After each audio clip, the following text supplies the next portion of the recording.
Hello friends, welcome back to my channel. చూడండి friends, నేను ఈరోజు వచ్చేసి బెల్లంతో అలాగే గోధుమ పిండితో కొమ్మలు అయితే చేశాను.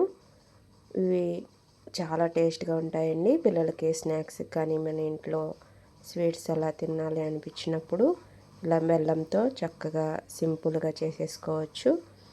నేను ఎలా చేసిన వీడియోలో చూపిస్తానండి.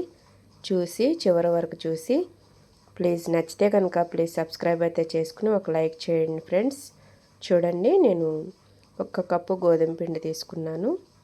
1 కప్పు గోధుమ పిండి తీసుకుని దాంట్లోనే కొంచెం టేస్ట్కి సరిపడా సాల్టు, అలాగే కాసి వేడి చేసిన ఆయిల్ అయినా తీసుకోవచ్చు, లేదంటే నెయ్యి అయినా తీసుకోవచ్చు. ఇలా తీసుకొని కొంచెం సాల్టును నెయ్యి కూడా తీసుకుని రెండు మొత్తం కలిపేసేసి పిండిలో కొంచెం కొంచెంగా కాసి చల్లార్చిన వాటర్ కూడా పోసుకుంటూ చక్కగా గోధుమ పిండి అంతా కూడా కలిసే వరకు మనకి చపాతీ పిండి ఏ విధంగా అయితే ప్రిపేర్ చేసుకుంటామో ఆ విధంగా అయితే చక్కగా పిండి అంతా కూడా కలిపేసుకోవాలి. చూడండి, పిండి కలిపేటప్పుడు మనం చక్కగా మెత్తగా కొంచెం కొంచెంగా వేడి నీళ్ళు అయితే ఆయిల్లో వేస్తాం కదండి, కొంచెం నూనె పీల్చకుండా కొంచెం చల్లార్చిన నీళ్ళైతే తీసుకుని చపాతీ పిండి ఏ విధంగా అయితే చక్కగా కలిపేసుకోవాలి. కొంచెం చపాతీ పిండిలాగా గట్టిగా కలుపుకొని పక్కన పెట్టుకోవాలి. ఒక 10 నిమిషాలన్నా కలుపుకొని పక్కన పెట్టుకుంటే మనకి చక్కగా వస్తాయి.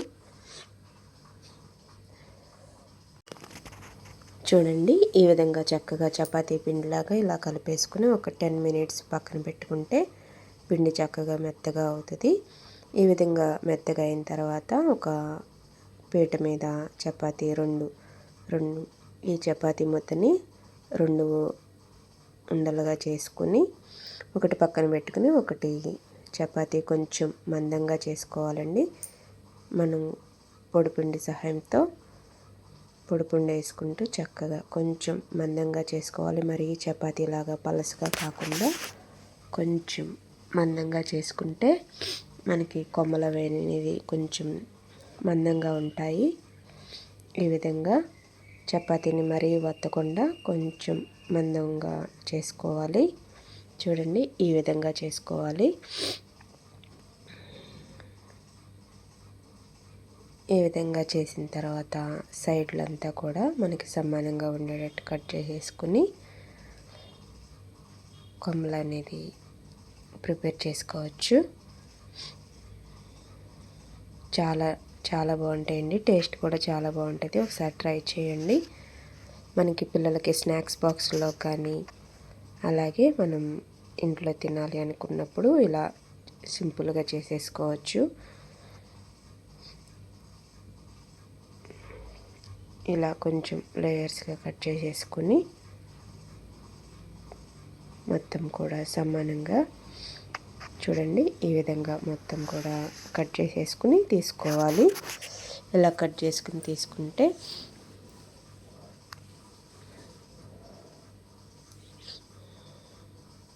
ఒక్కొక్కటి అతుక్కోకుండా చక్కగా విడివిడిగా పెట్టుకుని మనం చూడండి ఫ్రెండ్స్, ఈ విధంగా అయితే నేను ఇలా కట్ చేసి పెట్టుకున్నాను.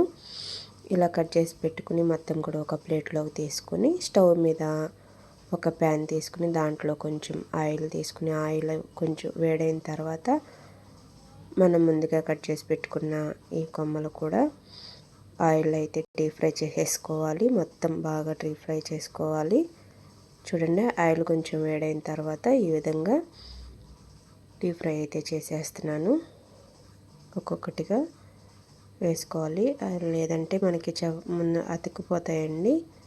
చక్కగా విడివిడిగా పెట్టుకుని కొంచెం కొంచెంగా వేసుకుంటూ తిప్పుకుంటూ ఉండాలి. డీప్ ఫ్రై అయితే బాగా చేయాలండి.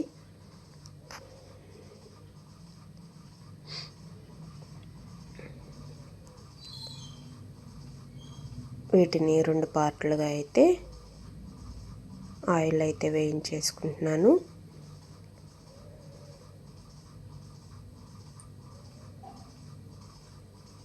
చూడండి వీటిని అటు ఇటు కదుపుతూ చక్కగా ఫ్రై చేసేసుకోవాలి.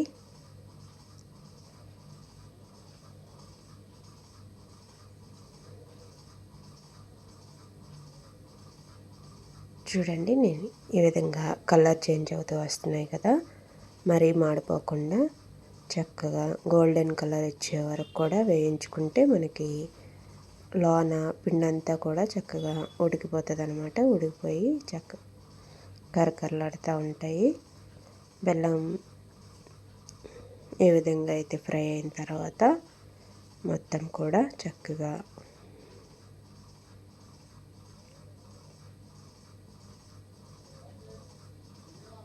చూడండి ఈ విధంగా గోల్డెన్ కలర్ వచ్చే వరకు ఫ్రై చేసుకుంటే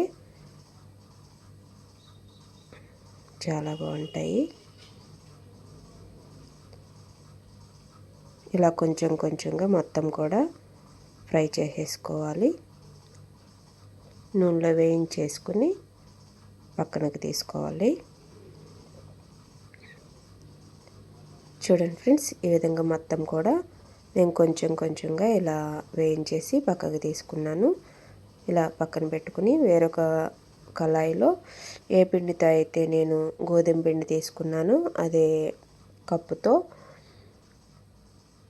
బెల్లం కూడా తీసుకుని దాంట్లో కొంచెం వాటర్ పోసేసి, మనకి పాకం అనేది గట్టి పాకం అయితే రావాలండి. లేత పాకం కాకుండా గట్టి పాకం వస్తే మనకి బెల్లం కొమ్మలు అయితే మనకి చక్కగా వస్తాయి. ఈ విధంగా మొత్తం కూడా పాకం కలుపుకుంటూ కొంచెం ఒక వేరే ప్లేట్లో వాటర్ తీసుకుని మనం పాకం చెక్ చేసుకుంటూ ఉండాలి. చూడండి ఈ విధంగా పాకం చెక్ చేసుకుంటూ ఉంటే మనకి పాకం వచ్చిందా లేదా అనేది తెలుస్తుంది. చూడండి నేను పట్టే బెల్లం అయితే పాకం అయితే వచ్చింది. స్టవ్ ఆఫ్ చేసేసి మనం ముందుగా ఫ్రై చేసి పెట్టుకున్న అన్నీ కూడా ఈ బెల్లం పాకంలో వేసేసి అంతా ఒకసారి కలుపుకోవాలండి. బెల్లం అంతా కూడా ఆ కొమ్మలకు పట్టే వరకు కూడా చక్కగా మొత్తం మెల్లగా కలుపుకుంటూ ఉండాలి. అప్పుడు జ్యూసీగా చక్కగా బెల్లం అంతా కూడా ఆ కొమ్మలకైతే పట్టేస్తాయి.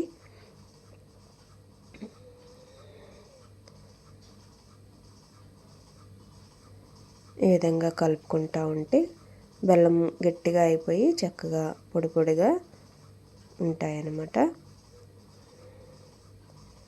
ఇంతేనండి, కలుపుకుంటూ ఉండాలి, లేదంటే మొత్తం గట్టిగా అయిపోయి పొడి పొడిగా అయిపోతుంది. మనం ఇలా కలుపుకుంటూ ఉంటే చూడండి పాకం అంతా కూడా బెల్లం కొమ్మలకైతే పట్టేసాయి. చూడండి ఆఖరికి వచ్చేసేసరికి ఒక 10 మినిట్స్లో ఈ విధంగా అయితే మనకు వచ్చేస్తాయి. మనకి ఇలా స్వీట్ షాప్లో చక్కగా దొరుకుతాయి కదండి. ఇలా చాలా బాగుంటాయి, టేస్ట్ కూడా చాలా బాగుంటుంది. పిల్లలు కూడా చాలా ఇష్టంగా తింటారు. బెల్లంతో చేసినవి కాబట్టి ఎవరైనా తినొచ్చు. ఇలా సింపుల్గా బెల్లం కొమ్మలు అయితే నేను చేసేసాను. ఈ వీడియో కనుక మీకు నచ్చితే ప్లీజ్ సబ్స్క్రైబ్ అయితే చేసుకుని ఒక లైక్ చేయండి ఫ్రెండ్స్. నేను పెట్టే ప్రతి వీడియో కూడా మీకు అప్డేట్ వస్తుంది. ప్లీజ్ నా ఛానల్ అయితే ఫాలో చేయండి. Thank you for watching.